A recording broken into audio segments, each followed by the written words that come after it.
السلام عليكم ورحمة الله، كيفكم شباب؟ مرحبا بكم في الدرس الخامس. هذا الدرس هو تكملة الدرس السابق حيتكون على السلكتور. كون في الدرس السابق وقفنا شفنا الفرق ما بين id والكلاس، فهذا سنشوف سنتكلم عن selector this. ما معنى selector this؟ selector this هو تطبيق الأكشن على selector current، على نفس السلكتور اللي أنا فيه. كمثال على هذا سأضيف button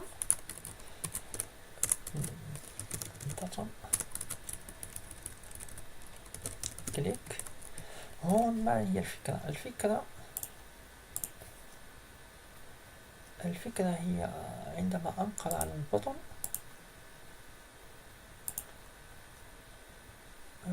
ما حصل؟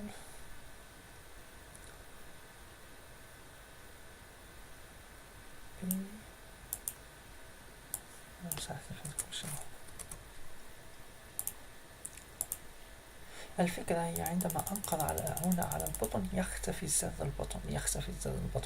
يعني التطبيق هو على السلكتر نفسه، على الأكشن نفسه يتم التطبيق. هذا هو دور التست. كمثال على هذا من هون، يعني لما أصل إلى البطن سأكتب هون سلكتر البطن، هون ثم نقطة. يعني أريد أيضا نقطة كليك.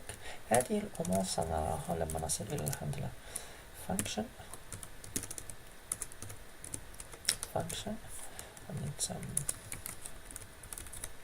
هون يعني this ثم نقطة height.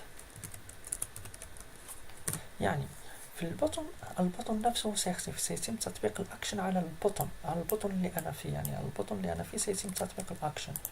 تطبيق اختفى البطن اختفى. هذا البطن اختفى. هذا هو دور this، يعني تطبيق الأكشن على السلكتور الموجود فيه.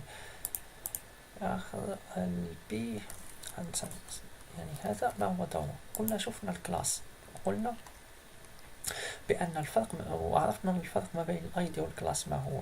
الآن سأحذف الآن هون. يعني مثلا عندما أريد أن أصل إلى الكلاس المعروف ما نفعل التالي. هو قلنا للوصول إلى الكلاس نقطة ومن ثم اسم الكلاس من ثم hide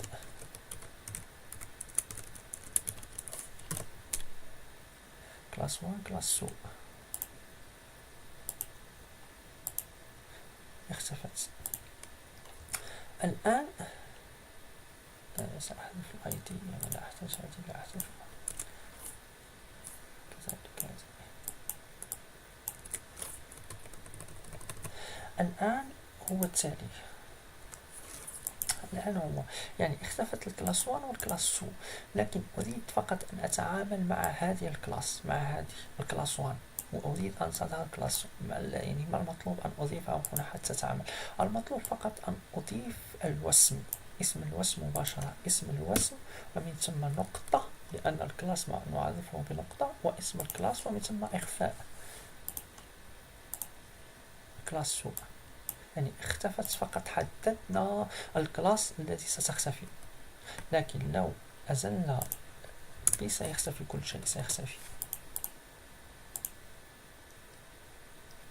هذا هو دور بي نقطة والكلاس، أي سيلكتور محدد. الصيغة العامة هي سيلكت نقطة واسم الكلاس، كي نصل إلى الكلاس محددة. البي فيرست ما معنى هذا؟ معناه عندي مثلا بي، عندي بي كلاس 1 سنسميها لا ما في مشكلة. بي كلاس 2 سأضيف بي الكلاس 3 كلاس 4. لو أضفتهم بي هنا لا أضيف لا نقطة ولا تاتش. لماذا؟ لأنه فقط أريد الوصول إلى الوسم النهائي، ليس أرضي ولا كلاس، فقط الوسم النهائي. لو كلاس 1 كلاس 2 كلاس 3 كلاس كله لا مثلا أنا يعني الأكشن فقط هو الهايت. لو الهايت ستختفي كل العناصر، كل العناصر كلاس 1 كلاس 2 كلاس 3 كلاس 4 كلها اختفت، لكن أريد فقط إخفاء العنصر الأول. هون أكتب نقطتين ونسمى first، سيتم فقط إخفاء الكلاس 1. كلاس 1 اختفت الكلاس 1. كذلك بالنسبة للاست، لاست سيتم إخفاء فقط الكلاس 4 العنصر الأخير كلاس 4.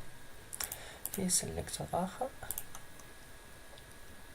UL first بعد في سيلكتور UL first. UL first كذلك عندي UL list، وعندي ال LE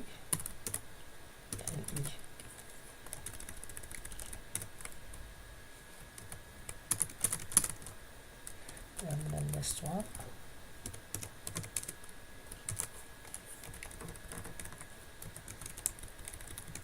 list 2 list 3 list 4 list 1 list 2 list 3 list 4.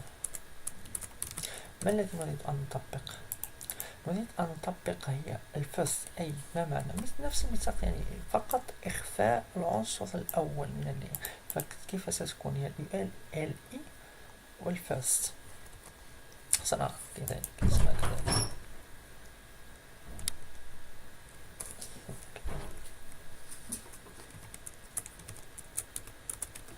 ال LE ثم ال LE والفرست نقطة هايت.